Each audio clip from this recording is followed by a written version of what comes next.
Assalamualaikum Salam. Gus, Masya Allah sehat Gus. Alhamdulillah. Niki Gus, syuting dah Gus. Syuting ini tadi syuting, nyantai-nyantai. Kulo niku ninggalin jenengan teng channel keren nih Gus, saya Gus. Saya. Nah niki wau kan nonton teng masjid dalam niki. Nopo nggih ningali supir mobil terus mlebet teng masjid, mek teng toilet mawon Gus. Dateng toilet, manten ngonten boten nek ketinggalan boten wudu wong, boten basah nggih mukane. Langsung balik malih Gus. Oke. Ya nopo Gus, angsal lah Gus. Lah, Masjid ngene salat, ngene ibadah, lah kok mek gur teng toilet mawon terus ngalih niki ya nopo Gus? ini memang banyak sih. Bukan hanya itu, bahkan sekarang banyak juga para penjual itu yang biasanya ke masjid ambil air gitu Mas.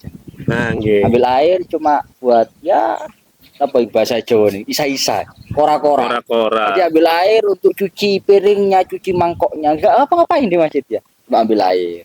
Ada orang biasanya jauh-jauh perjalanan, belut kencing ke masjid, kencing aja, ya kayak seperti yang ceritakan Mas Dani tadi. Habis itu pergi. Ini gimana hukumnya? Di dalam satu kitab dikatakan begini. Wa kaza yukhadhu min dalik hurmatu ma jarat bihil adah min anna katsiran minan nas yadkhuluna fi mahallit thahara.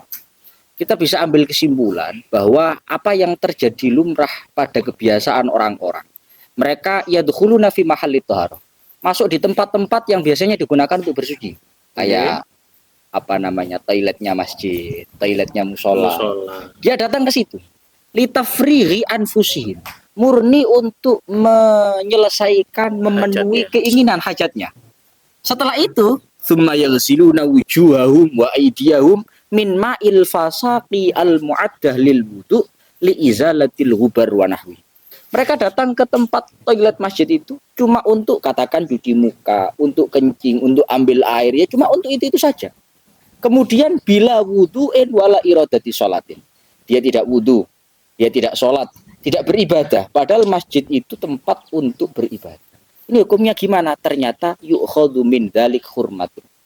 Diambil dari keterangan sebelumnya bahwa hukum kejadian semacam ini dilarang secara syariat. Berarti mboten angsal. Tidak boleh. Tidak boleh. Tidak boleh. Jangan sampai kita ke Terus, masjid. Dosa Gus konten ini. Ya, ya namanya haram itu tentu konsekuensinya nanti berdosa. Jadi terus gimana Gus cara agar mereka diingatkan itu? Diingatkan. Nah, ini peringatan untuk siapapun yang biasanya ke masjid cuma untuk numpang toilet, numpang kencing, numpang mandi, kemudian berak mungkin BAB ambil air tanpa dia berwudu, tanpa dia sholat, ini hukumnya dilarang, ini hukumnya haram dan tentu ini berdosa.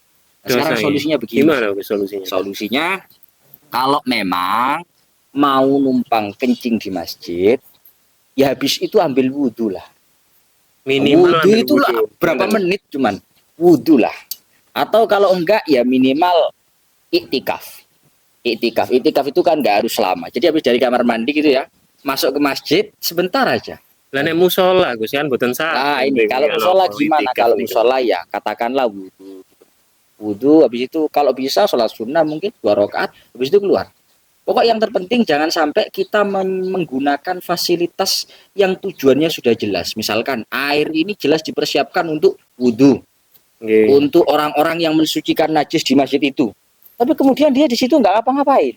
Cuma numpang kencing di toiletnya masjid, di toiletnya musola, kemudian dia pulang. Oh, nggih pun. Berarti ngenten iki nek enten wonten malih kita negur mboten masalah nggih. Nah, ini diingatkan. Kita ingatkan dengan cara yang baik supaya dia tahu bahwa hal semacam ini tidak dibenarkan. Supaya kita tetap bisa memanfaatkan itu ya nanti setelah kita melakukan kencing dan lain-lain. Minimal kalau masjid iktikaf sebentar. Berarti tidak perlu masjidnya dikunci gitu. Oh ya, iktikaf dulu sebentar, habis itu wudu gitu. Sudah, siap. Nggih pun Gus kok kiambakan jenengan kok sendirian ini. Pulang semua. Gus Wasil ini tempuh ini sudah pulang semua sendirian. Nggih pun Gus kula tak pamit rumiyin. Ngoten mawon Gus ngatur. Assalamualaikum. Waalaikumsalam.